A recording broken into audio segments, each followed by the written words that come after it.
Causa número 16, expediente 882-2023, proceso de amparo.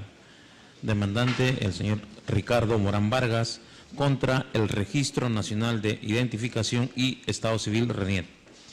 Por la parte demandante, ha solicitado informar sobre hechos el señor Ricardo Morán Vargas y también informará su abogado Óscar José Cubas Barrueto.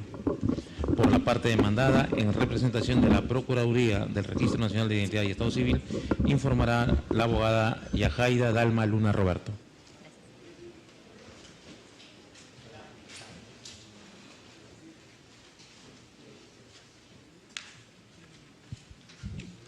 Sí.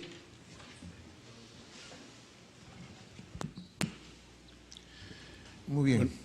Buenos días. Señor Morán, tiene 7 minutos. Buenos días. Muchas gracias, señor presidente, señores magistrados, por el tiempo que le están dando a este tema, a su atención. Estoy aquí como padre. Soy papá de 2 niños de 4 años. Cumplieron 4 años el 26 de abril de este año.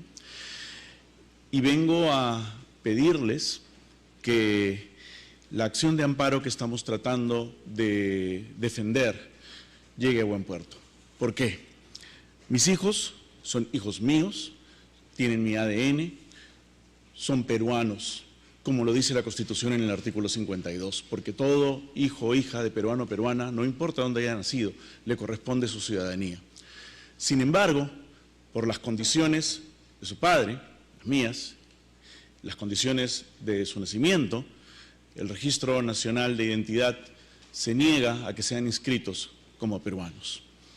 Hemos tratado de apelar su decisión, hemos tratado de pedir una acción de amparo y hasta la fecha, 4 años después de su nacimiento, mis hijos siguen estando en el Perú en una situación irregular. Están aquí sobreextendiendo sus visas de turista. Están aquí sin una partida de nacimiento peruana. Están aquí sin un documento nacional de identidad.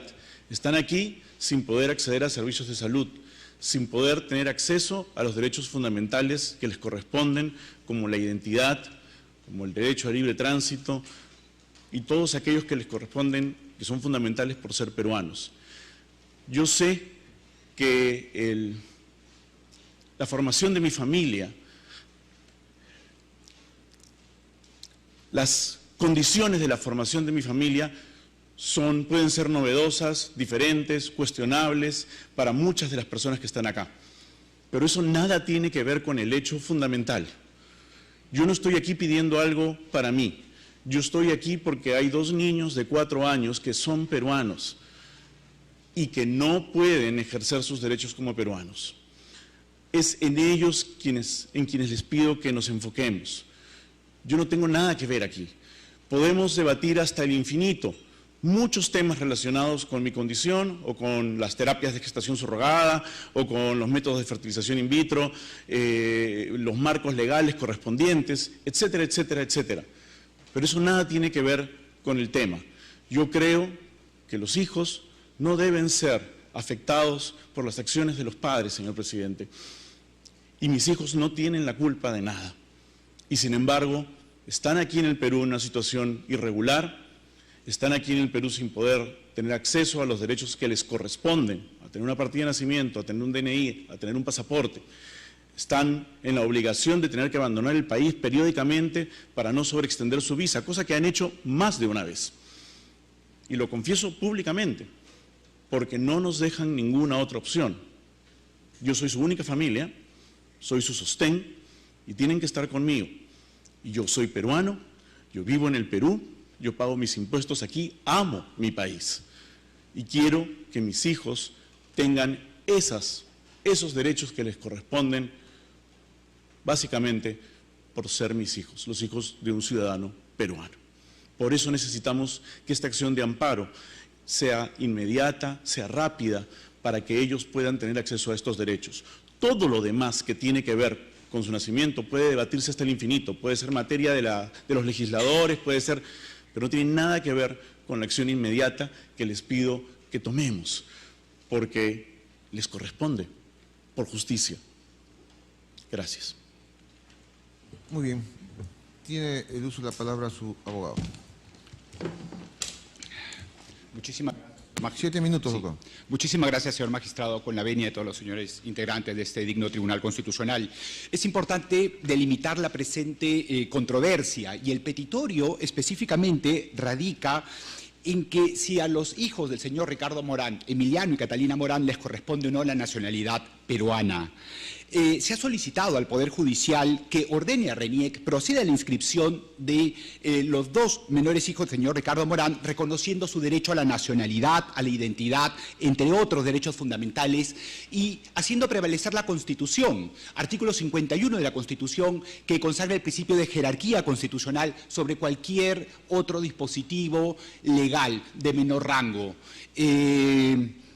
Debemos hacer mención que se ha cumplido con todos los requisitos que solicitó RENIEC para proceder a la inscripción extemporánea de los hijos del señor Ricardo Morán. Con respecto a la necesidad de tutela en el presente caso, ya lo adelantó mi patrocinado, Catalina y Emiliano Morán nacieron el 26 de abril del año 2019 y a más de 4 años, 3 meses de su nacimiento, hay una afectación permanente de sus derechos fundamentales. El no tener documento nacional de identidad, no contar con pasaporte, no tener acceso a salud, no tener seguro integral de salud, el ser tratados como extranjeros en su propio país, conlleva una serie de afectaciones a sus derechos fundamentales, y ya ha tenido además el Tribunal Constitucional la oportunidad de pronunciarse las distintas y múltiples afectaciones que conlleva el no contar con un documento nacional de identidad. Esta situación tiene que ser remediada por parte del Tribunal Constitucional. En efecto, el Tribunal Constitucional ha establecido cuál es la importancia de contar con un documento nacional de identidad en el expediente 2273 del año 2005 y la función que cumple el documento nacional de identidad, no solamente para la identificación de las personas, pero además para poder ejercer un conjunto de derechos fundamentales, los derechos fundamentales antes mencionados, pero además derechos civiles y políticos. Si los niños, la situación no es remediada, posteriormente no podrán ejercer sus derechos civiles y políticos, votar en elecciones, entre otros derechos fundamentales. Apelamos al artículo 44 de la Constitución, que consagra como deber primordial del Estado garantizar la plena vigencia de los derechos humanos, el cual tiene que ser interpretado de conformidad con el artículo primero. La defensa de la persona humana y el respeto de su dignidad son el fin supremo de la sociedad y del Estado. Ya el Tribunal Constitucional tiene múltiple jurisprudencia uniforme con respecto a que la dignidad humana no es solamente un principio, no es solo un valor superior del ordenamiento jurídico, es asimismo un derecho fundamental y puede ser invocado y ha sido invocado en la presente controversia, y corresponde al Tribunal Constitucional reconocer los derechos fundamentales de Emiliano y Catalina Morán. Con respecto a la afectación del derecho a la nacionalidad, efectivamente, lo señaló mi patrocinado, el artículo 52 reconoce su derecho a la nacionalidad. Asimismo, es importante tener en cuenta el artículo segundo, el numeral 21 establece que nadie puede ser despojado de ella ni ser privado de obtener o renovar un pasaporte. No cabe duda que Emiliano y Catalina Morán son hijos del señor Ricardo Morán. Eso no está en discusión en la presente controversia y por eso solicitamos que sea correctamente delimitado. Invocamos la cuarta disposición final y transitoria de la Constitución, el artículo 55, a efectos que este digno tribunal tome en consideración además que los tratados internacionales sobre derechos humanos forman parte del ordenamiento jurídico y también, como lo ha establecido este tribunal, las sentencias de la Corte Interamericana. La vinculatoriedad de las sentencias de la Corte Interamericana incluso radican en su ratio decidendi y la Corte Interamericana ha tenido la oportunidad de pronunciarse con respecto al derecho a la nacionalidad, con respecto al derecho a la identidad y cómo la obtención de la nacionalidad y el derecho a no ser privado de ella es una condición, es un requisito para el ejercicio de un conjunto de derechos fundamentales y esto tiene que ser reconocido por parte de este digno tribunal. Asimismo, invocamos un tratado del Sistema Universal de Protección de Derechos Humanos, que es la Convención Convención sobre los Derechos, la Convención de los Derechos del Niño, cuyo artículo 8.1 establece la obligación de los Estados parte de respetar el derecho del niño a preservar su identidad. El artículo 19 de la Convención Americana sobre Derechos Humanos también consagra los derechos del niño, los cuales están siendo vulnerados en el presente caso por más de 4 años. Importante, señores magistrados, además, que se tenga en cuenta...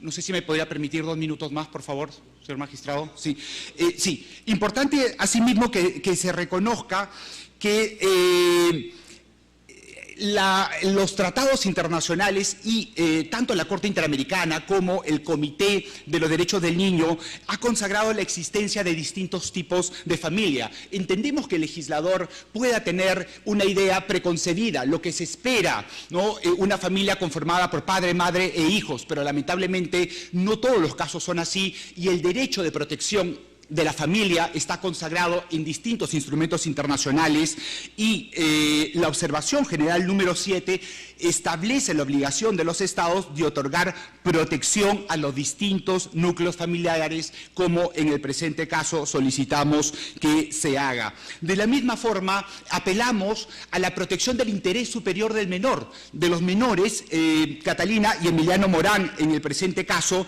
y ya el propio Comité de los Derechos del Niño ha establecido en su observación general número 14 del año 2013 la obligación del Estado de integrar e interpretar debidamente todas las actuaciones legislativas, administrativas y judiciales a efectos de tutelar el interés superior de los menores, que ha sido abordado no solamente como un principio, pero también como un derecho. Finalmente, señores magistrados, es importante que se tome en cuenta, porque esto ha sido desconocido por RENIEC, que la presente controversia versa sobre derechos fundamentales y, consecuentemente, tanto el artículo 25.1 de la Convención Americana sobre Derechos Humanos como el artículo 139, numeral 3, que consagra el derecho a la tutela judicial efectiva, conjuntamente con el artículo 200, que establece que el recurso de amparo es un recurso efectivo, tiene que ser un recurso rápido, sencillo, efectivo para la protección de los derechos fundamentales de Emiliano y Catalina Morán en el presente caso. Solicitamos, consecuentemente, a este digno tribunal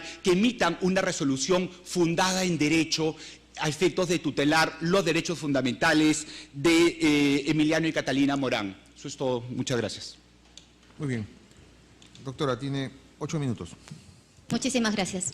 Muy buenos días, señores magistrados del Tribunal Constitucional, abogado de la parte demandante y los presentes. En representación de la Procuraduría Pública de RENIEC, participo en esta audiencia de vista de la causa a fin de solicitar que se sirvan rechazar el recurso de agravio constitucional y se declare improcedente o en su defecto infundada la demanda.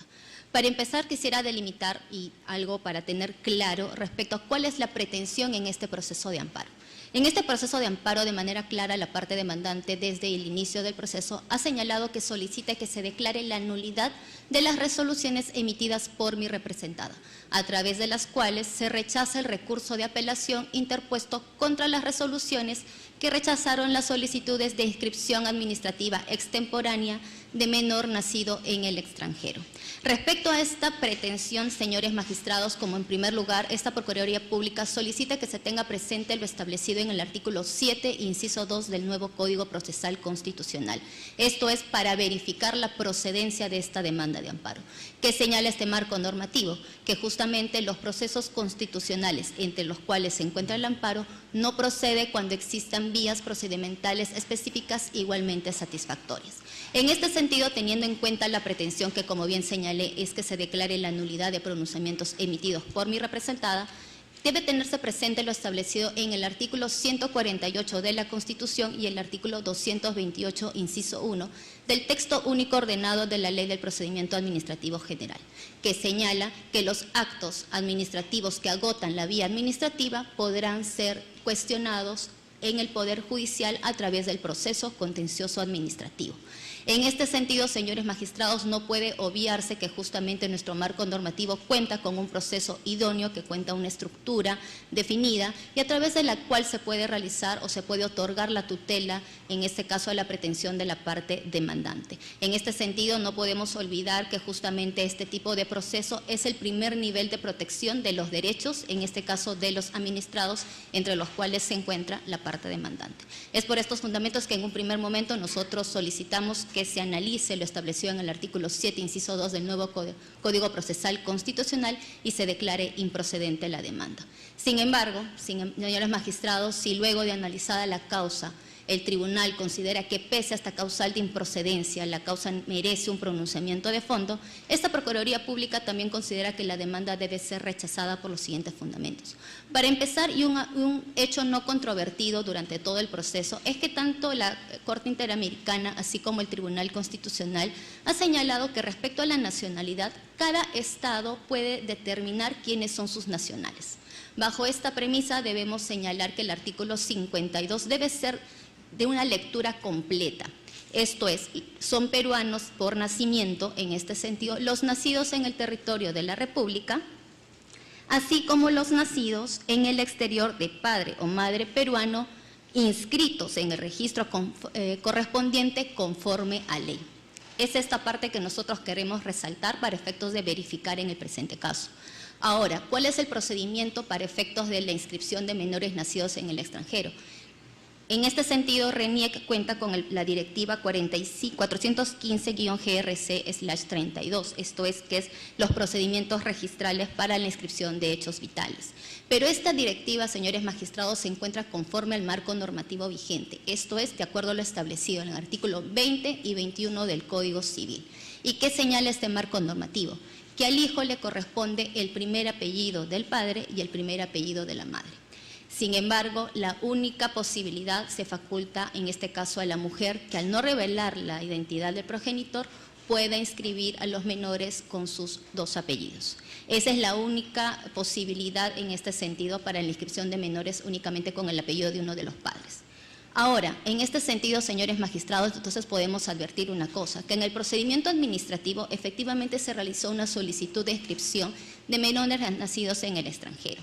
Sin embargo, algo que tampoco ha sido contradicho es que mi representada, una vez recepcionada la solicitud, solicitó a la parte, en este caso administrada, que verifique o que ingrese algún documento, como puede ser el certificado de nacido vivo, respecto a la identidad de la madre, toda vez que esto no se podía verificar de los documentos adjuntos. En este sentido, la parte demandante, ahora demandante, señaló en sede administrativa y también se va a poder verificar en proceso constitucional que dicha posibilidad no podía ser o que no se podía señalar la identidad de la madre. Entonces, señores magistrados, ante esta omisión, mi representada rechazó la solicitud de inscripción de menor nacido en el extranjero. Entonces, debemos de tener presente en primer lugar que justamente las resoluciones emitidas han sido conforme al marco normativo vigente y por tanto no existe ningún... La parte demandante durante el proceso ha señalado que existiría, en este caso, la imposibilidad de señalar la identidad de la madre, toda vez que cuenta con una sentencia de los Estados Unidos de América, esto es, del juzgado del Condado de Los Ángeles, que le otorga la patria potestad exclusiva de los menores al tratarse de un caso de maternidad subrogada. Esto es el fundamento tanto en el procedimiento administrativo y en el proceso constitucional. Al respecto debemos de tener presentes, señores magistrados, dos cosas. La primera, que para efectos de la, en este caso, eficacia o para el reconocimiento de sentencias extranjeras en el Perú, debe pasar esta sentencia por el procedimiento de reconocimiento de sentencias extranjeras, exequatur, establecida en el artículo 2102 y siguientes del Código Civil. Situación que no se ha acreditado ni a nivel del procedimiento administrativo ni a nivel del proceso constitucional. Y segundo, y lo más importante, es que en nuestro marco normativo no existe marco regulatorio respecto a la maternidad subrogada. Asimismo, señores magistrados, durante el proceso se ha señalado alguna vulneración a diversos derechos, entre ellos también que existiría un acto discriminatorio por parte de RENIEC. Quisiéramos resaltar que durante todo el proceso constitucional no se ha logrado determinar por la parte demandante que ante situaciones jurídicas iguales mi representada haya emitido un pronunciamiento distinto respecto a su solicitud. En este sentido, nosotros consideramos que RENIEC no ha realizado ningún tipo de inscripción previa respecto a una solicitud de inscripción de menores únicamente con los apellidos del padre, y por ende consideramos que esta situación o este presunto acto vulneratorio respecto a una discriminación queda sin sustento. Por otro lado, y finalmente, señores magistrados, quisiéramos resaltar un aspecto bastante importante. Es que lo que se verifica es de que existe básicamente un cuestionamiento al marco normativo establecido en el artículo 21 del Código Civil. Esto es que otorga solamente a la madre la posibilidad de inscribir a los menores con sus apellidos. En este sentido, quisiéramos resaltar, señores magistrados, que mi representada no cuenta con una atribución para emitir o modificar leyes. Por el contrario, esta es atribución exclusiva del Poder Legislativo, justamente por mandato constitucional. Y finalmente, señores magistrados, teniendo en atención que la parte demandante ha señalado sentencias de repente de la Corte Interamericana, yo quisiera señalar que justamente la Corte Interamericana, en el caso de las niñas Yang y Bosico versus República Dominicana, lo que hace es afianzar la postura de esta parte procesal, en el sentido de que se señala que efectivamente cada Estado determina quiénes son sus nacionales.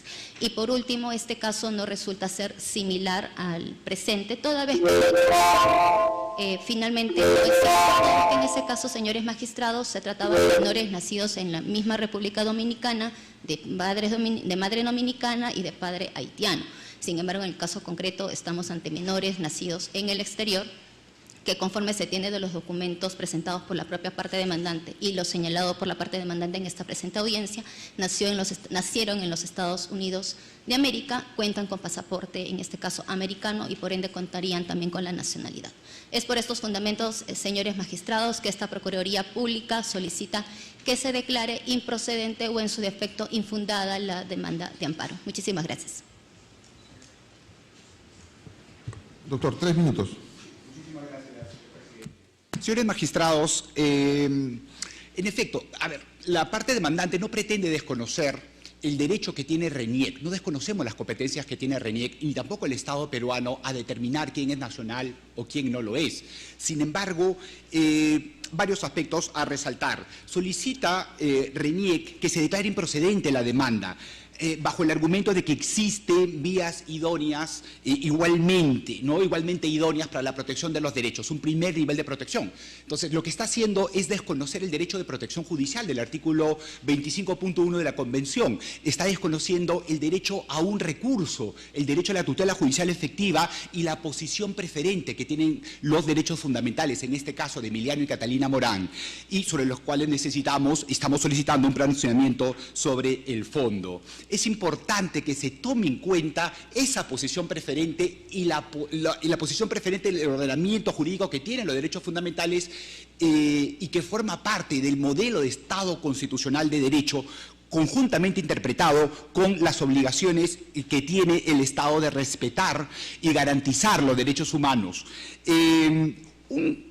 Otro aspecto que señala es que efectivamente no estamos solicitando, hemos señalado la imposibilidad de brindar el nombre de la madre porque ya mi patrocinador ha señalado que justamente sus hijos han nacido a través de una técnica de gestación subrogada. Por eso hemos hecho mención a que es importante delimitar el petitorio en el presente caso. No estamos solicitando al Tribunal Constitucional que se pronuncie ni que exhorte al Congreso sobre la técnica, que legisle sobre técnica de gestación subrogada. Esto es un caso absolutamente excepcional y sí puede ser resuelto, pudo ser aplicado, resuelto tanto por RENIEC como por el Poder Judicial y puede ser resuelto por el Tribunal Constitucional, inaplicando la normativa que determina la obligación de brindar el nombre de la madre en el presente caso a efectos de tutelar los derechos fundamentales de Catalina y Emiliano Morán.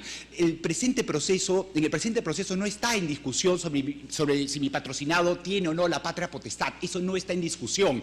El llevar a cabo un proceso de exequatur implicaría una dilación indebida, absolutamente, además, irrazonable, porque esa sentencia incluso digamos, fue presentada en el marco del proceso a efectos de otorgar mayores elementos probatorios, pero pudo bien no haber sido presentada, y eso no implicaría que mi patrocinado no sea el padre de Catalina y Emiliano Morán. Se ha presentado toda la documentación y eso no ha sido controvertido por parte de RENIEC, las partidas de nacimiento debidamente traducidas, y yo las he presentado incluso al Tribunal Constitucional a que pueda tomar esto en consideración. Es importante que se tome en cuenta que no puede interpretarse ni la Convención Americana ni los pronunciamientos de la Corte Interamericana en aislado, como lo hace la representante de RENIEC. Es importante que se interprete la Convención Americana tomando en cuenta el artículo 1.1, que establece las dos obligaciones generales que tiene el Estado: obligación de respetar derechos y obligación de garantizar derechos. Y eso es concordado con el artículo 44 de la Constitución, y es lo que solicitamos a este digno tribunal, sea materia de pronunciamiento. Igual tiempo, 4 minutos. Muchas gracias. Sí, teniendo lo señalado por la parte demandante, tan solo quisiéramos hacer hincapié y resaltar que en nuestro sistema jurídico no existe marco regulatorio respecto a la maternidad subrogada y por ende las consecuencias respecto a la filiación que pudieran acarrear estas situaciones. En este sentido, señores magistrados, debe tenerse presente que justamente conforme al mandato constitucional es el Poder Legislativo que debe realizar estos cambios o modificaciones tanto mediante leyes especiales o la modificación del Código Civil de acuerdo a lo que pueda considerar pertinente. Sin embargo, también quisiéramos resaltar que la parte demandante señala que habría cumplido con todos los requisitos. Sin embargo, conforme van a poder verificar de los propios documentos incorporados por la parte demandante, se advierte que RENIEC en una primera calificación le solicitó justamente estos datos que faltaban para efectos de realizar la inscripción o culminar con el procedimiento de inscripción de menor, en este caso nacido en el exterior. Sin embargo, y algo que la parte demandante está obviando señalar, es que el sustento para señalar que no podía brindar los datos de la madre es justamente la sentencia emitida en Los Ángeles. Es esta sentencia a través de la cual él señalaba de que justamente al ser el padre legal y obtener la patria potestad no contaba con estos datos. Entonces, consideramos que resulta un error señalar de que esta sentencia podía o no ser incorporada en el proceso, porque finalmente ha sido el sustento para el cual señalar ante RENIEC que debería de realizar con sus apellidos justamente en atención a esta sentencia emitida en los Estados Unidos de América. Es todo lo señalado, señores magistrados. César. Muy bien. Gracias. Magistrada Luz Pacheco, ¿va a hacer alguna pregunta? Señor Morán, no sé si le quería hacer algunas preguntas al señor Morán. Sí, por favor, porque es el directamente interesado y que ha seguido el tema. A ver, entiendo que me da la impresión por lo que escucho que no es que RENIEC se niegue a inscribir a sus hijos, sino más bien que usted se niega a dar el nombre de la madre, porque usted afirma que solo usted es, o sea, como que no existe, o sea, no existe madre. ¿Ese es su planteamiento?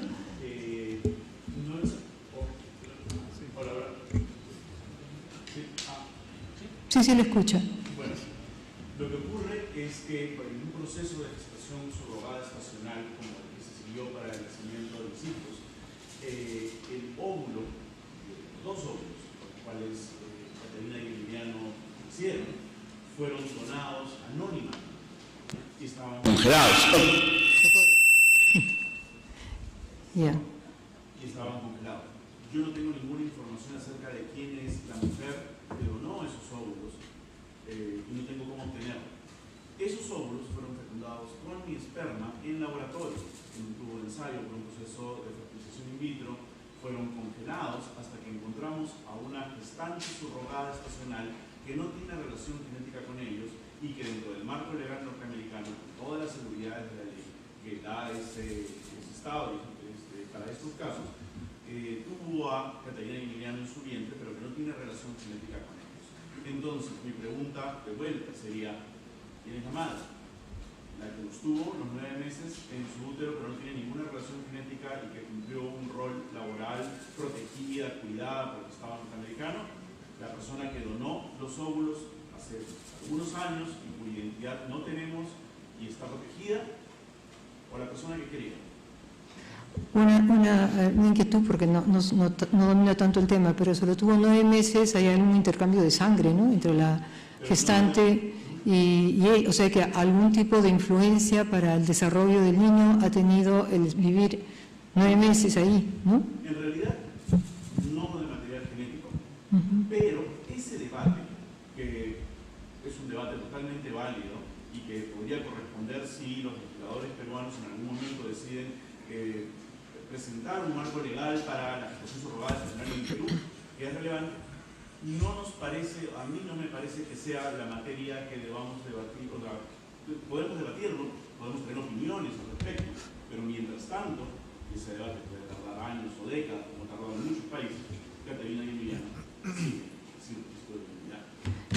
en el caso de, o sea, por lo que he podido leer, ¿no?, nos interesa indudablemente a todos el interés superior de esos niños, ¿no? Todos estamos de acuerdo que es a quienes tenemos que proteger sobre todos. Entonces, cuando uno va normalmente a un médico le piden sus antecedentes. ¿Has tenido cáncer?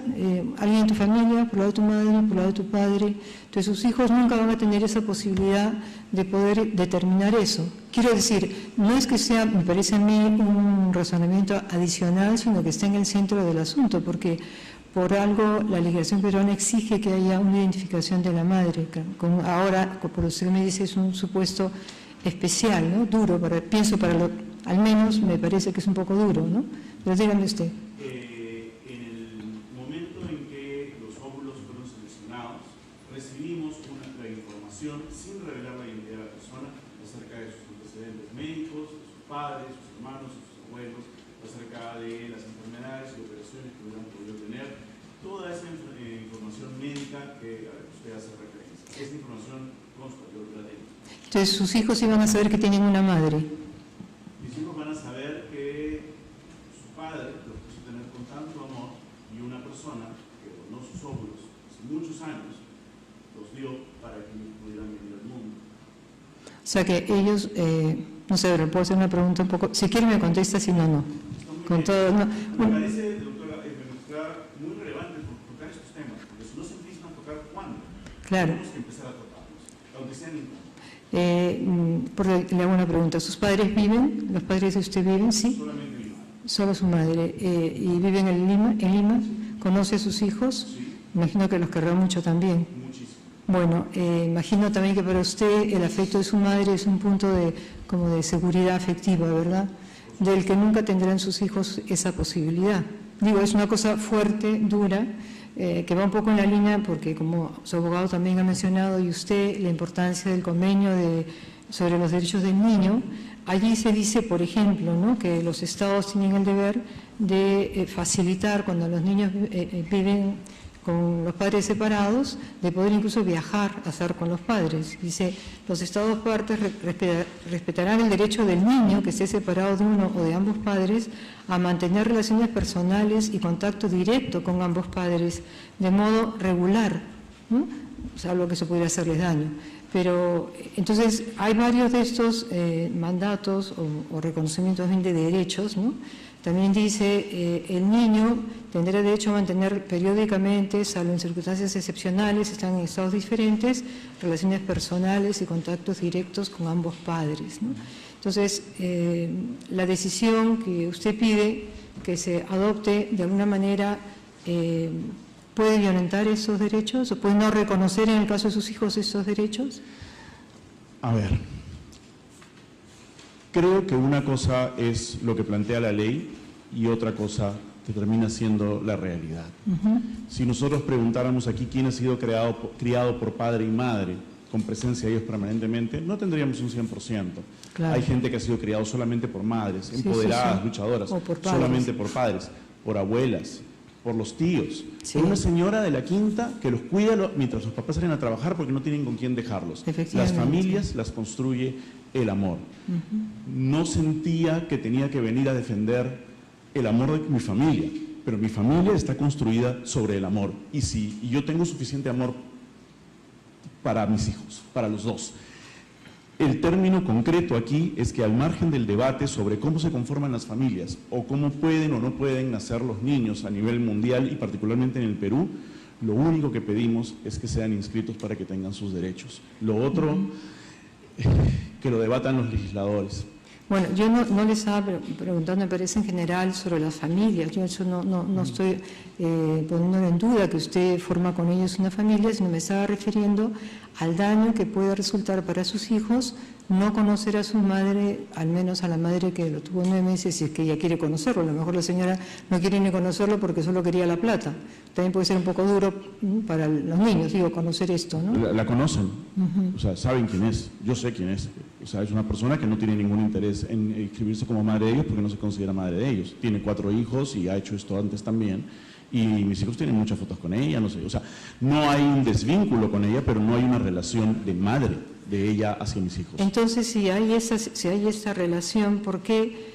Leyendo en esta sentencia que usted, bueno, después le comento eso, la sentencia, no voy a leer los nombres, dice que tanto esta señora como su esposo colaborarán con el demandante Ricardo Morán Vargas y firmarán todos los documentos necesarios para obtener el certificado de nacionalidad del Perú. Entonces, ¿por qué usted no facilita dando el nombre de la señora y se acaba el problema? ¿Sería lo correcto? No. ¿Por qué no? Porque desde el principio nuestro convenio es que ella no quiere una vinculación y yo no quiero que ella figure como la madre de mis hijos porque no lo es, aunque me facilite el trámite. Sería una forma trucha de salir de este problema que requiere una solución ordenada, legal y de respeto a la Constitución. Es como pedirle a alguien que firme a mis hijos para salir del problema y eso no lo voy a hacer. Claro, lo que pasa es que prefiero pelearme en todas las instancias por lo que es correcto. Bueno, de lo que aquí se lee que usted ha presentado, no pareciera, ¿no?, que ellas vieran eso un problema porque usted ha asumido todas las responsabilidades, ¿no? O lo que quiere hacer, imagino, a nivel del Perú, porque la sentencia que aquí se recoge en el expediente no ha sido pasada por esa homologación al S4. Ahora, eso es lo último que le quería preguntar, que me había llamado la atención. A ver, usted dice en su escrito, dice que no ha seguido el procedimiento del S4, pues el reconocimiento de una sentencia que versa sobre gestación subrogada no sería homologada en el Perú, ¿no?, de conformidad con lo dispuesto en el artículo 2104 del Código Civil, en lo que respecta al requisito que la sentencia no debe ser contraria al orden público ni a las buenas costumbres. Entonces, por un lado usted dice, yo no quiero homologar la sentencia porque va a ir contra las buenas costumbres y el orden público, pero por otro lado piden una acción de amparo que sí lo hagamos, si es que le damos la razón. Técnica, entonces, ¿usted me lo puede? Sí, por supuesto. Le agradezco. Sí, no hay ningún problema. No, ya terminé, era la última pregunta. Muchas gracias. Gracias a usted. Sí. Magistrada, en efecto, esa es la respuesta que se ha dado porque es lo que establece la normatividad civil. La gestación subrogada no está contemplada en el ordenamiento jurídico. Sí, eso sabemos. Y hay requisitos que son bastante estrictos y la respuesta que se tendría sería esa, lo cual no quiere decir que mi patrocinado, mi persona, califiquen que la técnica de subrogación estacional vaya en contra de las buenas costumbres, vaya en contra de la moral. Hay que tener en cuenta los derechos fundamentales, el derecho que tiene toda persona a fundar una familia, el derecho a la autodeterminación reproductiva. Las personas tienen un proyecto de vida. Los niños tienen además el derecho fundamental al reconocimiento de su personalidad jurídica, el cual está siendo desconocido, y eso es lo que está siendo tutelado. ¿Se ha señalado eso? No me está respondiendo, disculpe, porque mi pregunta en concreto era, si usted dice que si se reconoce la sentencia tal como está, eso iría contra las buenas costumbres, ¿usted quiere por el amparo? Eso no es lo que se ha señalado, señorita magistrada. Lo que se ha señalado es que el llevar a cabo un proceso de exequatur sería inoficioso y no va a resultar, de ninguna forma se podría declarar, digamos, convalidada, homologada la sentencia de Estados Unidos en el Perú. No se podría. ¿Por qué? Bajo lo que establece la normatividad civil. ¿Por qué? Porque no está regulado este procedimiento en el Perú. Es por eso. Entonces, en base al derecho a la tutela judicial efectiva, derecho de protección judicial, recurrimos a ese recurso rápido, sencillo, efectivo que establecen los tratados internacionales para la protección y la plena vigencia de los derechos fundamentales de Catalina y Emiliano Morán. Entonces, esta sentencia en el Perú no tiene una validez, por decir así, pero aporta datos en el expediente. Esto es lo que usted... ¿no? Y una cosa más, perdón que le interrumpa, me dice usted que todos tienen derecho a un desarrollo de la personalidad, ¿no? Pero esos derechos que tenemos siempre van, me imagino yo, teniendo en consideración los derechos de los demás, ¿no? Yo no puedo tener un derecho de desarrollo de la personalidad que atropelle los derechos de otros, ¿no? Me parece que estamos de acuerdo en eso, ¿no? Pero no hay ningún derecho atropellado en este caso. No digo, si por ejemplo estamos hablando en conjunto de la Convención de los Derechos del Niño, yo tengo que tener en cuenta que el ejercicio de mis derechos no va a ir contra ningún derecho reconocido o que por naturaleza también tiene todo niño, ¿no? Estamos de acuerdo. El reconocimiento del derecho a la nacionalidad y derecho a la identidad, derecho al nombre, lo tienen, ¿no? Tienen esos derechos, pero no están siendo sí norteamericanos, o sea, no es que sean, no son apátridas, me parece, no son tienen apátridas. Nacionalidad, lo que quiere, y con todo, o sea, comprendo el derecho que sean peruanos, ¿no? Que sean peruanos de los derechos peruanos, lo que habría que ver es si el problema está en la RENIEC o si el problema está en no aportar el nombre de una persona, de la madre, aunque sea la madre, por decir, ¿no? La madre a medias. Una madre a Porque medias. se En fin, desconoce. eso es un poco lo tendríamos que pero evaluar. lo que es importante que se tenga en cuenta es que el reconocimiento de los derechos de Catalina Emiliano Morán no implica vulneración alguna ni limitación al ejercicio de derechos fundamentales de nadie. No, de ellos En el mismos. presente caso. ¿De ellos no? De ellos mismos, ¿no? De ellos mismos no, porque Pero lo que está la haciendo, y convención. es justamente uno de los argumentos equivocados que empleó Reñiec, señalar Señor abogado, que en base señor a la tutela- abogado, no hay debate. No, O sea, No, por estoy favor, fundamentando, señor magistrado, limítese a con el- hacer las con el perdón. respuestas. O sea, no entre en un debate ni polémica con la magistrada. No. Es simplemente estaba fundamentando la posición porque señala que hay limitación. ¿Sí? Ok. Gracias. aclarado. Muchas gracias. Muchísimas gracias. Señor Morán, en estos casos, solo quiero hacerle una invocación. El Tribunal Constitucional tiene enfrente un caso importante, un caso novedoso, y entonces los aspectos vinculados a la problemática son varios, ¿ya? Son muchos. Entonces yo le pido que se sienta libre y tranquilo en respondernos todas las preocupaciones o enfoques que podamos tener, porque todo eso va a ayudar a buscar una mejor solución. O sea, no es que solo un punto es el que se debate, son varios, porque tienen ese enfoque, y este es un colegiado. Ahora somos 6, nos falta 1. Y entonces, como usted comprenderá, la decisión del colegiado, ¿no?, es un conjunto, y en su momento habrán debates y votaciones.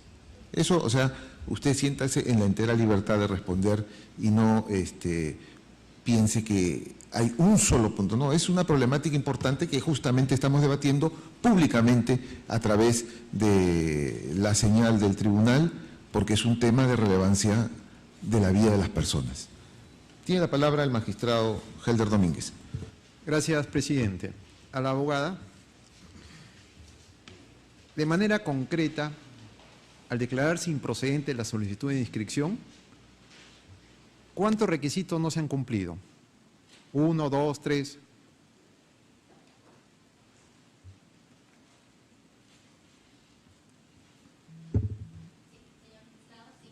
En atención justamente a la notificación cursada a la parte demandante a nivel del procedimiento administrativo, se señaló que justamente de acuerdo al inciso C del artículo 15 del Decreto Supremo 1598 PCM, que es justamente la Ley 26.497, que es la solo ley los orgánica. requisitos, quiero Ok. saber. 1, 2. Se señaló de manera concreta. ¿Cuántos requisitos nada más? No, Uno, ¿cuál? que era que para atender la solicitud de inscripción del acta de nacimiento era necesario conocer el nombre de la madre. Y siendo que dicha información Ya. no aparecía en las actas, Ese se es el único solicitaba. requisito. Efectivamente, que Si justamente se cumple con ese requisito, se procede a la inscripción. tendría que evaluarse si es que la documentación que pueda presentar, en este caso la parte demandante, tendrá que ser evaluada nuevamente y se emitirá obviamente un pronunciamiento. Pero sin Ya. embargo es justamente esta observación que se realizó que justamente Ya, no fue correcto. levantada y por ende se rechazó. Correcto. Para que ustedes soliciten ese requisito indispensable, ¿cuál es la base legal? Justamente lo establecido en el artículo 20 y 21 del Código Civil. Así es. El artículo 21 del Código Civil, por favor. Yo le voy a dar lectura, ¿sí? Dice lo siguiente, prescribe lo siguiente. Cuando el padre o la madre efectúen separadamente la inscripción del nacimiento del hijo nacido fuera del vínculo matrimonial, podrá revelar el nombre de la persona con quien lo hubiera tenido. Y al final el párrafo dice, cuando la madre no revele la identidad del padre, podrá inscribir a su hijo con sus apellidos. ¿Ese podrá para ustedes es un supuesto obligatorio? En este caso, nosotros señalamos que debe de darse una lectura completa del artículo 21. ¿Con qué artículo la lectura completa? Lo que pasa es de que el artículo 21 en la parte final señala cuál es en este caso la facultad que otorga de manera que pueda inscribir el padre con sus dos apellidos, que es justamente que le otorga esta facultad únicamente a la madre. Ya. En este sentido, realizando una lectura completa del artículo, entonces, por ende, se tiene que señalar que si la inscripción la realiza el padre, tendría que obligatoriamente incorporar el nombre de la madre, porque la única facultad que se está dando permisiva es justamente a la madre. ¿Y ahí no opera alguna discriminación entre el hombre y la mujer en relación con sus hijos? En el marco normativo, me señala usted. Como está señalado, prescrito en el Código Civil. Bueno, en este caso, señor magistrado, esta emisión de marco normativo fue una modificatoria que justamente fue por parte del Poder Legislativo. Sin embargo, si consideramos que de realizar un análisis nuevamente, el Poder Legislativo se encuentra en la facultad dentro de sus atribuciones de derogarla, modificarla o realizar alguna especificación posterior. Sin embargo, RENIEC no cuenta con esta atribución para efectos de determinar si es que efectivamente existe o inaplicar finalmente este artículo. Ya. Finalmente, la segunda pregunta es, usted ha señalado que existen vías procedimentales específicas, ¿correcto?, antes de acudir al proceso de amparo. Pero también el proceso de amparo es un proceso de tutela de urgencia. Pregunto, ¿para usted no es urgente que un niño después de 4 años no tenga su identidad? ¿Es para usted, esa es una causal de que no es urgente, dado el principio de interés superior del niño? Esa es la pregunta. En este caso, señor magistrado, esta Procuraduría Pública considera que en el proceso contencioso termina siendo la vía igualmente satisfactoria, toda vez que, como bien señalé y también lo ha resaltado la magistrada, en el caso no estamos ante menores que tengan la condición de apátridas. Como bien hemos señalado, son menores nacidos en el exterior, cuentan con una nacionalidad, esto es la estadounidense, cuentan con un pasaporte. En este caso, señalar que existiría una urgencia, consideramos que no se acredita en el presente caso y por ende podría haber acudido al Poder Judicial para cuestionar estas resoluciones administrativas que considera resultan vulneratorias. Gracias. Magistrado Gutiérrez. Gracias, presidente. Para el abogado de la parte accionante, quisiera preguntarle, primero, la pregunta es ¿por qué el favorecido no realizó este procedimiento de maternidad subrogada en el Perú? ¿Por qué? Es una pregunta en todo caso que tendría que responder el patrocinador. No, legalmente. Porque no existe norma. No existe norma. No existe norma. Entonces, que regule. Está prohibido en el Perú la maternidad subrogada y queremos inscribir algo que está prohibido en el Perú. Yo entendería que no está prohibida. Pero por eso estoy preguntando, si no hay normatividad, no significa que esté prohibido. Entonces, hay que hacer ¿está permitido? No está regulado. Por eso. Es distinto el supuesto. Hablamos acá, y ese es un gran tema que no traemos a colación usualmente. La Constitución no solo son derechos, es también un modelo cultural. La cultura constitucional. ¿Está claro? De eso parte un modelo.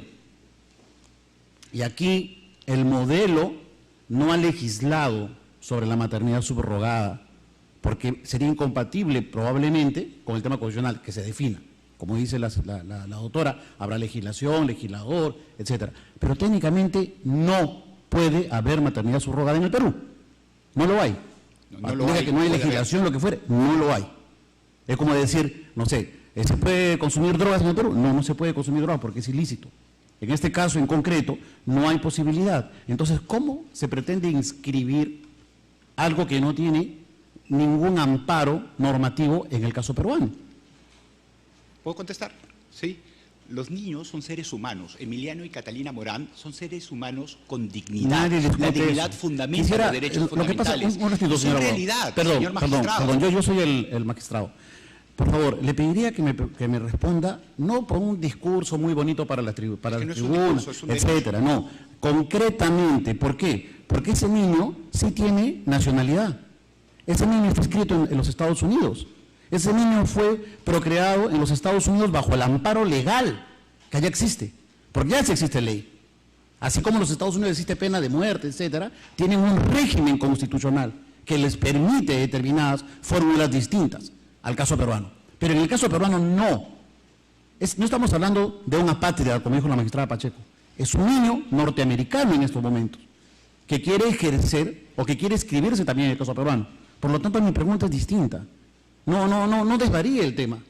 Pero es que usted me está señalando acá que estamos afectando a un niño. No, acá estamos hablando sobre la inscripción de un proceso de maternidad subrogada que no se ha hecho en el Perú, porque en el Perú no está permitido. Y por lo tanto, se pretende bajo esta fórmula forzar el sistema para poder inscribirlo. Por eso le pregunto, concretamente, el amparo legal o constitucional al respecto. Concretamente. Artículo 1, dignidad humana, la posición preferente de los derechos fundamentales, artículo 51 de la Constitución, y asimismo el derecho a la igualdad. Doctor, y pero no es que discriminación. el señor no, el niño tiene nacionalidad, los dos niños tienen hoy en día nacionalidad, ¿sí o no? El señor Ricardo Morán es peruano y eso no está en discusión. No le estoy preguntando eso. Consecuentemente, sus dos menores hijos tienen derecho a la nacionalidad peruana. Lo que hace el Estado es reconocer derechos. Y está en manos de ustedes si reconocen o no los derechos fundamentales de los dos menores niños. El Estado no le está negando la inscripción por lo que me dice la doctora Salvo Costero Miguel, le está diciendo que declaren el nombre de la madre. Norma que se puede inaplicar al caso concreto a efectos de tutelar los derechos fundamentales de Emiliano y Catalina Morán, artículo 138, segundo párrafo de la Constitución. Van a renunciar a la nacionalidad norteamericana, es lo que entiendo. No tienen por qué renunciar a la nacionalidad entonces norteamericana. Lo que quieren es doble nacionalidad. No es que se quiera doble nacionalidad, lo que se quiere es que tengan igual reconocimiento de derechos fundamentales. El derecho a la igualdad y no discriminación es un derecho transversal. Vuelvo a decir que estamos hablando aquí de la inscripción de un menor que puede darse en cualquier momento, inclusive hasta los 18 años, para poder optar por la nacionalidad. Estamos hablando aquí de normas de orden público que están basadas sobre la cultura de nuestros pueblos, que no admiten la maternidad subrogada en este momento, que probablemente tenga que haber un marco actualizador constitucional que lo habilite, pero técnicamente no lo admite. Y usted me está dando una generalidad de cosas, ¿no? Que sí me está diciendo que los derechos de los niños, que etcétera, que sí, ciertamente nadie discute lo contrario, pero acá lo que estamos viendo, primero, es que acá hay dos niños que sí tienen una nacionalidad, acá hay dos niños que sí tienen una identidad inscrita. Acá hay dos niños que lo que se les está pidiendo por cuestiones de orden público, marco legal, es que se señale la identidad del nombre de la madre. Entonces, por lo tanto, se está habilitando un permiso. Y es más, lo que plantea, con esto concluyo, lo que plantea la doctora, dice que acá hay un procedimiento que tampoco se ha cumplido. ¿Cuál es la urgencia en todo caso? Si es que entendería que habría una urgencia, si estaríamos hablando de niños que no tienen ninguna identidad, que no tienen pasaporte, que no tienen un carnet de identidad de un país. Estamos hablando de niños hoy en día norteamericanos. Entonces, la urgencia que usted plantea para traerlo por un amparo, sin agotar los mecanismos previos inclusive, o sea, ¿cuál es la relevancia? ¿Cuál es la urgencia en el caso concreto? La plena vigencia de los derechos humanos. Tienen derecho a la nacionalidad peruana, y es lo que se espera. Acá no hay una discusión cultural, señor magistrado. Sí hay, perdón, la Constitución también es cultura, el modelo de matrimonio, el modelo de familia, hay una opción como tienen todas las constituciones del mundo. Los Estados Unidos tienen un modelo cultural, Alemania tiene un modelo cultural. Los derechos fundamentales forman parte de un modelo internacional. Los derechos fundamentales no son absolutos tampoco. Pueden ser limitados bajo determinadas circunstancias, señor magistrado. Gracias. Muy bien. Magistrado Ochoa, puede hacer sus preguntas. Sí, el abogado. Usted ha hecho mención a la tutela de derechos fundamentales, ¿no? El derecho fundamental es formar una familia, que no ponemos en duda de los sentimientos del señor Morán. Pero la pregunta es a usted como abogado, jurídicamente, ¿ese concepto es estático, es evolutivo? ¿Cómo lo reconocería nuestro ordenamiento jurídico? Es un concepto... El caso concreto Sí, para aterrizar. Es un concepto... Encuadra dentro de familia. Sí, yo lo había mencionado en los alegatos, ¿no?, que solicitamos que se reconozcan los distintos tipos de familia. Ya la Corte Interamericana, en el caso Atala Rifo, el año del 2012, estableció justamente el derecho y la obligación de los estados de otorgar igual protección a los distintos tipos de familia. Y en ese sentido, también el Comité de los Derechos del Niño, a través de una observación general, me parece la observación general número 14, ha establecido lo mismo. Y justamente destacando lo que usted hace mención, ¿no?, que las sociedades son dinámicas y lamentablemente no puede esperarse que todas las familias sean papá, mamá e hijos. Eso no coincide con la realidad. Eso puede ser lo deseable dentro del modelo cultural, pero no es lo que pasa en la realidad. O más aún en un país golpeado por la pandemia, donde hay más de 100.000 niños que han perdido padres. ¿La identidad de la madre es relevante o no para definir este caso? A ver, es un requisito legal, el cual se ha solicitado sea inaplicado en este caso a efectos de tutelar los derechos fundamentales de Catalina y Emiliano Morán, en el presente caso. Consideramos que es un requisito legal, es un requisito importante, forma parte del derecho a la identidad, pero en este caso no se conoce, y lo que no puede hacer el derecho es desconocer determinadas situaciones. No se puede dejar de administrar justicia por defectos o vacíos de la ley. Claro. Correcto, y los niños además, porque se hacía mención previamente, ¿no? Nosotros hemos invocado además la vulneración al derecho a la igualdad y no discriminación, porque sí se permite a una madre no revelar. Si lo que busca la norma y la razón de ser de la norma es proteger el derecho a la identidad genética del progenitor, una madre puede no revelar el nombre del padre. ¿Y cómo queda ahí? ¿Cómo quedan los derechos de los menores en ese caso? Pero al padre, en determinadas circunstancias, situaciones que lamentablemente no están reguladas en el Perú, no se le permite. Y se apela a ese requisito de índole legal para desconocer derechos fundamentales que tienen una posición preferente en el ordenamiento jurídico. Son piedra angular y no es letra muerta esto, señores magistrados. Muy bien. Bien. ¿No conoce usted ningún antecedente sobre el tema del Perú, de la maternidad subrogada a nivel judicial? No, a nivel judicial no.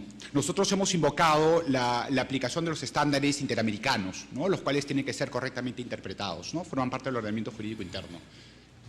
A mí me hacen la referencia de una sentencia, no la he visto, de la Corte Suprema, una casación sobre el tema, 563-2011, pero no le he analizado, simplemente... No, es que no es una controversia sobre... Por eso yo les pedí al inicio de mi alegato que se centre la controversia. Yo entiendo lo que señala el señor presidente, magistrado, en el sentido de que hay diversos temas. No hay diversos temas, pero hemos solicitado, porque se trata de un proceso de urgencia, el recurso rápido, sencillo, efectivo, que reconoce nuestra Constitución y el artículo 25.1 de la Convención. Es una controversia sobre derechos fundamentales. Ya lo ha señalado mi patrocinado, podremos discutir los otros temas en otras oportunidades. Es en ese punto que solicitamos sea tomado en cuenta. Tiene la palabra el magistrado Manuel Monteagudo. Sí, yo tenía dos preguntas. Hay una que en parte ha sido respondida gracias a la pregunta del magistrado Ochoa, pero quisiera regresar a ella porque se ha señalado, en efecto, que el artículo 21 le está permitiendo a una madre no revelar la identidad del padre. Y justamente se indica que esta, que es la razón de RENIEC, esta norma supone un tratamiento desigual que resulta inconstitucional. Yo quisiera que me abunde un poquito más en esos argumentos, ¿no? ¿Por qué? Digamos, y quizás sería interesante reflexionar en que el Código Civil efectivamente ha apuntado a las madres en un contexto histórico, de vulnerabilidad histórica, pero parecería que esta referencia, parecería, puede ser anacrónica, ¿no? Es más o menos, pero quisiera escuchar un poquito más esa argumentación. Nosotros hemos invocado efectivamente la vulneración al derecho a la igualdad y no discriminación. Y efectivamente, ¿no?, ya la Corte Interamericana y además el Tribunal Constitucional ha establecido que este derecho no solamente implica, consagra el derecho a la igualdad ante la ley, sino además la igualdad en sentido material.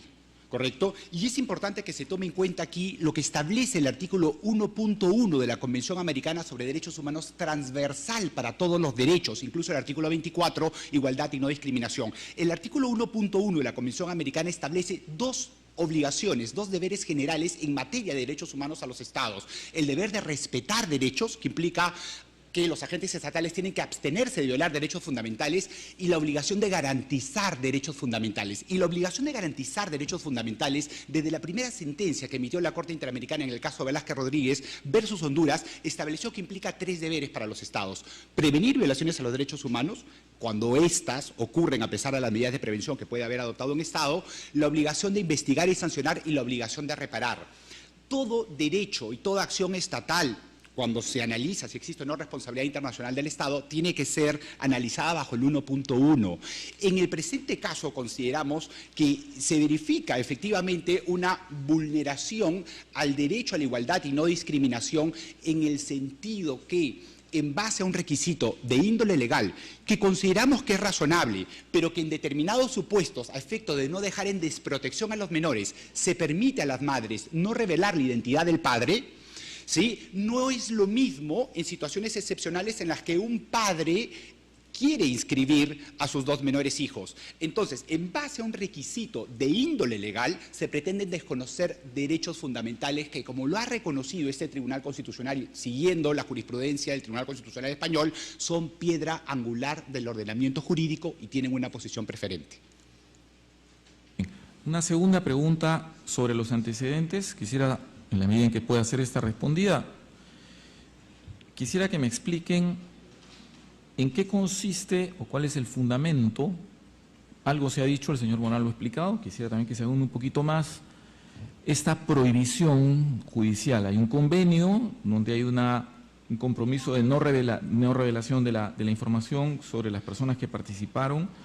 Digamos, ¿qué significa esta prohibición?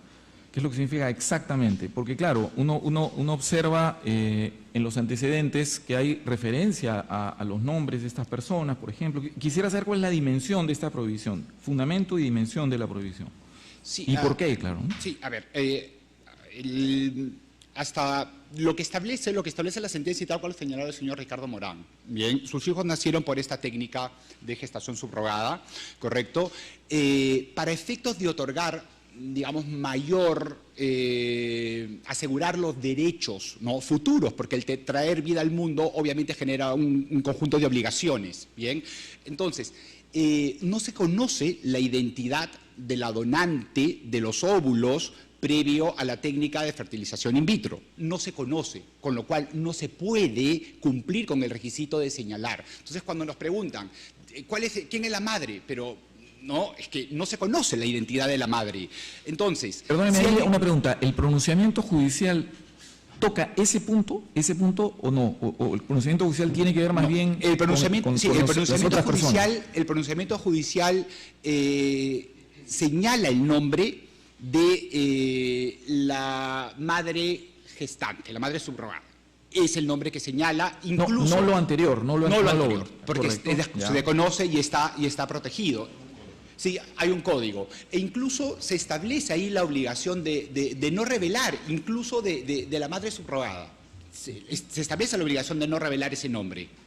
Pero no es la madre, nuevamente. No se trata, no es la madre, no hay identidad genética allí, alguna. Ya. Es una situación excepcional.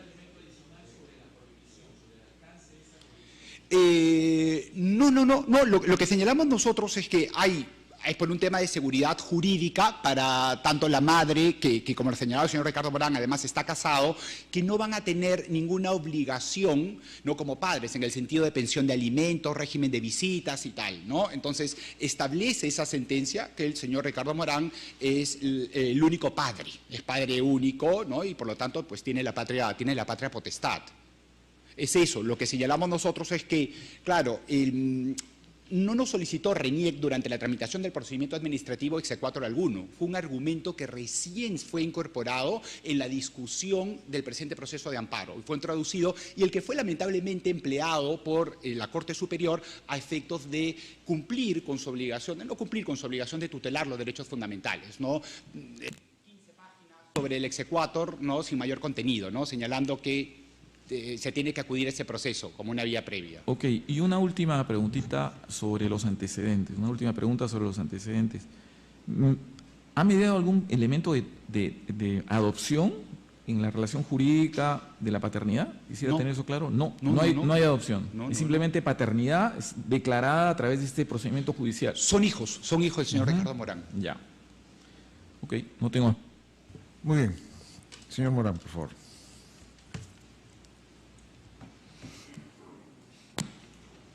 En las respuestas que ha dado, hay algo que me parece, a ver si usted me corrige. Usted conoce al donante. ¿No conoce? La identidad tampoco. No. ¿Y por qué en un momento dijo, cuando estaba respondiendo alguna pregunta, que usted sabía quién era la...? Porque al momento de la selección del óvulo de la donante, uno recibe una serie de documentos que detallan sus antecedentes médicos, su talla, en qué estado fue la última vez que vivió, durante cuánto tiempo, lo de sus padres y abuelos y hermanos, pero eso es bajo un código. En el caso de la donante de los óvulos de mis hijos, el código era Shannon, pero ese no es su nombre, no sé yo dónde viva esta persona ni cuándo donó estos óvulos. No hay fecha límite para el congelamiento de embriones, por ejemplo. Hace muy poco ha nacido una niña de un embrión que estuvo congelado 23 años, de una gestante subrogada estacional de 21, es decir, la gestante tenía menos años que los embriones.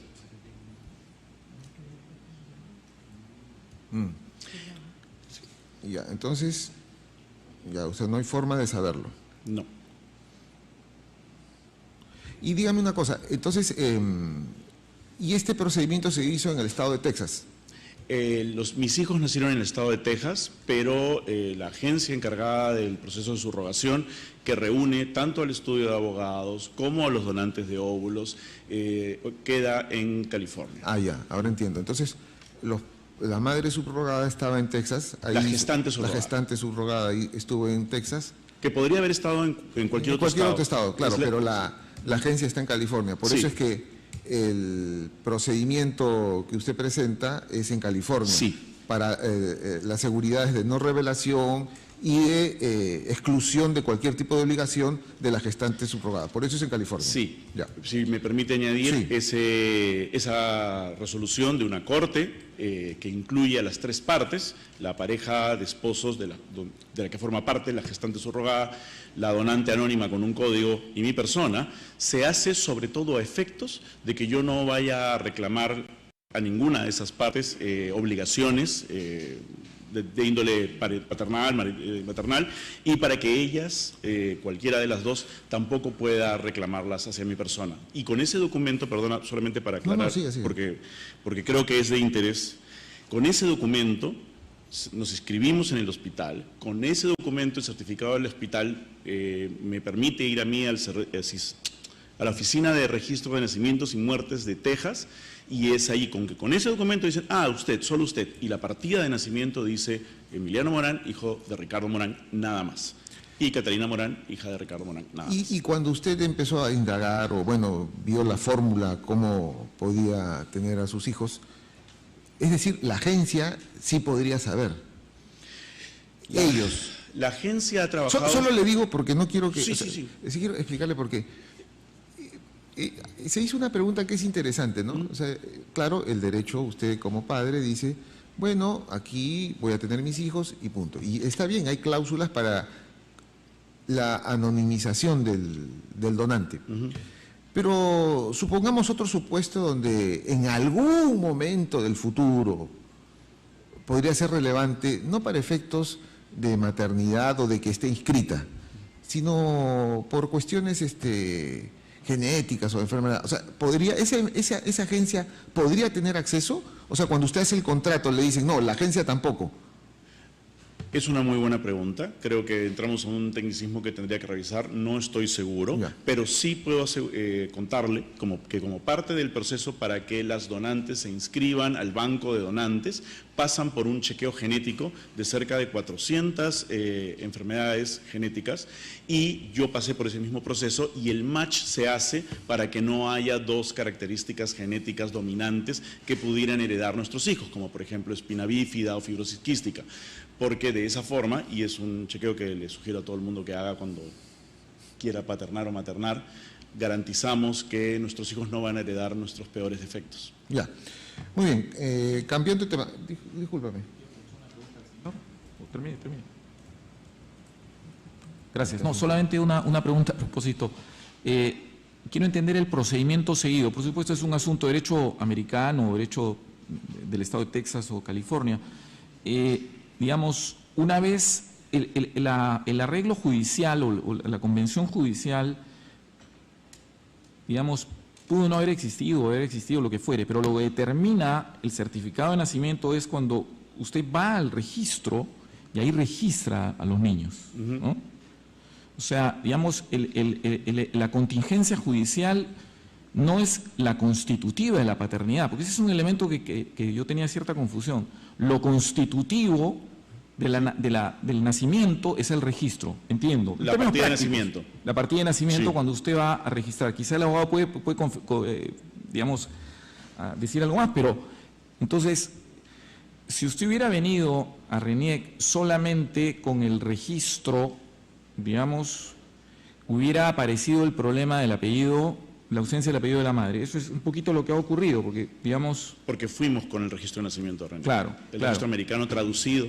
Claro, legalmente. Porque, digamos, una persona que tiene hijos nacidos, un peruano en una situación análoga, digamos, con hijo de padre y madre, digamos, va con el certificado de nacimiento registrado y no va a tener el inconveniente porque va a declarar ambos nombres. Lo que ocurrió con usted es que simplemente faltó ese nombre trayendo el certificado de nacimiento. Ok, así es. Eso está claro. Bien. Gracias. Magistrado, ¿puedo seguir? Una bromita para descontraer. Muy bien, ya voy a terminar. Entonces, actualmente sus hijitos tienen 4 años.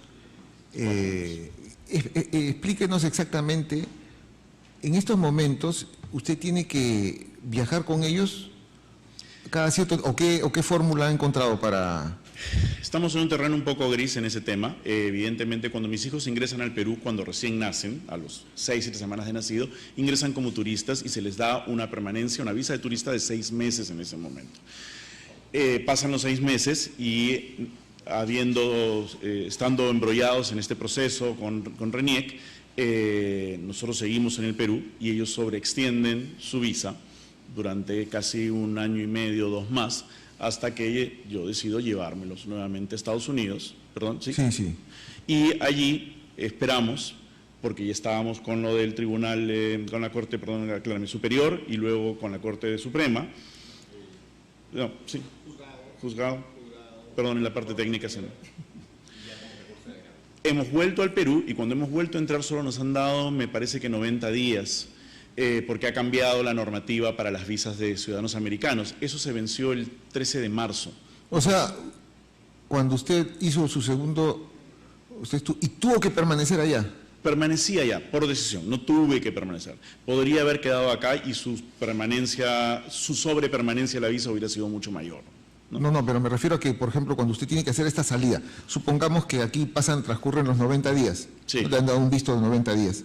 ¿Usted tendría que ir a Estados Unidos con sus hijitos? Tendría que. ¿Y cuánto tiempo tendría que estar ahí para que después pueda regresar otra vez, con el marco jurídico legal actual? 2 días, 1 día, lo que tome ir y volver. Ya.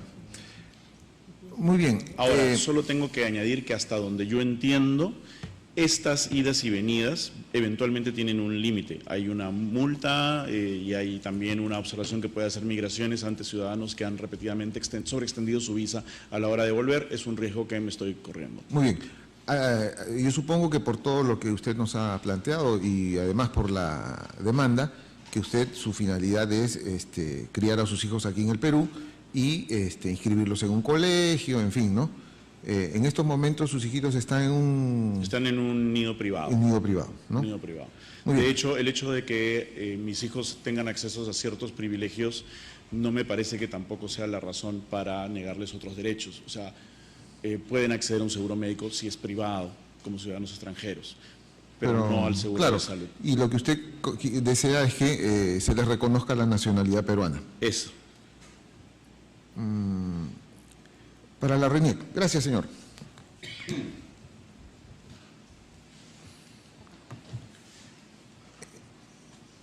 Entonces, la postura de la RENIEC es que sencillamente no se les puede inscribir en el registro de nacimientos como peruanos, ¿no es cierto?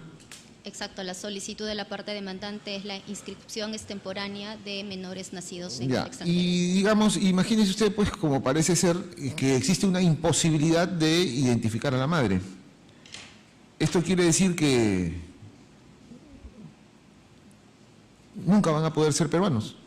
Bueno, al respecto, señores magistrados, aprovechando la pregunta, quisiéramos resaltar ciertos aspectos. Para empezar, en el marco normativo del Perú, respecto a la maternidad, creo que nos estamos centrando en lo que dice la sentencia, que es que le declara padre legal. En este sentido, lo que entiendo la parte demandante señala es que no puede otorgar el nombre de la madre desde el contenido biológico, este es genético, con quien comparte en este caso el ADN.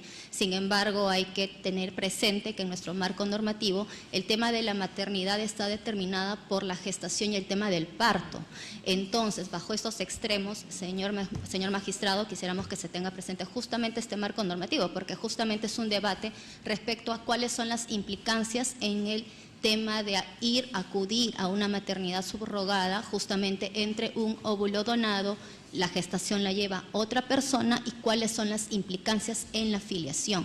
Este es un aspecto que debe tenerse presente y respondiendo a su pregunta justamente, estamos hablando de que la imposibilidad, según lo que señala la parte demandante, es respecto a dar el nombre de la madre que tendría el vínculo genético con los menores. Sin embargo, no se ha determinado, es más, ha señalado que conoce a la persona que realizó, que llevó a cabo la gestación y que dio el alumbramiento de los menores. O sea, para RENIEC, el RENIEC es, ¿no? ¿Perdón? Para el RENIEC. RENIEC. Él. O la RENIEC. Ah, la RENIEC, perdón. Ya sé, sí, ya sabía ya. Disculpe. Entonces, para ustedes, el señor Morán tendría que darnos el nombre de la madre subrogada, ¿es eso? Como bien señaló, señor magistrado, eso es un tema de calificación del ente administrativo, sin embargo, conforme al marco, o sea, lo que se usted no tiene quiere que, decir efectivamente, es que maternidad, ahora nos dicen que dé un nombre. Entonces el señor Morán dice, ya está bien, bueno, ha sido la madre subrogada. Eso hay que evaluarlo. no, ¿Y qué pasa si dicen que no tampoco? Lo que pasa es que ese es el criterio de evaluación, sin embargo, conforme al marco normativo, por eso reitero, el marco normativo del Perú está determinado el tema de la maternidad justamente en Ya, pero digamos la gestación y que como suele ocurrir no solo en el Perú, sino en muchos lugares, a veces la legislación no se da, ¿no? Pueden pasar décadas. O sea, el asunto es o sea, ¿qué alternativa da o sea, por lo que estoy viendo es que no habría ninguna alternativa. No, lo que pasa es de que justamente este es el debate y lo que está señalando la parte demandante es cuál es la determinación o qué consideran ellos como maternidad para efectos de brindar el nombre. No, ellos no consideran ninguna maternidad, ese es el punto. Por eso, a técnicas de RENIEC va a tener que evaluar el marco normativo vigente, artículo 20, 21, y respecto a la maternidad, cómo está considerado en nuestro sistema jurídico, que es justamente la maternidad respecto a la gestación y alumbramiento, esto es el parto. Ahora, atendiendo al tema de la utilización de teras, hay que tener también en cuenta que la Ley General de Salud en su artículo 7 no señala, no prohíbe esta utilización, sin embargo, de manera muy específica señala que justamente estas técnicas de reproducción se da cuando la condición de madre genética y de madre gestante recaiga sobre la misma persona. Entonces, bajo todo este marco normativo, llegamos a la conclusión que efectivamente nuestro sistema regula que la maternidad está determinada por la gestación y alumbramiento en este caso del menor. En este sentido, consideramos que debe tenerse presente esto porque lo que está señalando la parte demandante es la imposibilidad respecto a la identificación del vínculo genético, más no respecto al marco normativo que regula nuestro sistema, en este caso en el Perú. Muy bien. Vista la causa, queda el voto. Sí, vamos a hacer un receso de 5 minutos.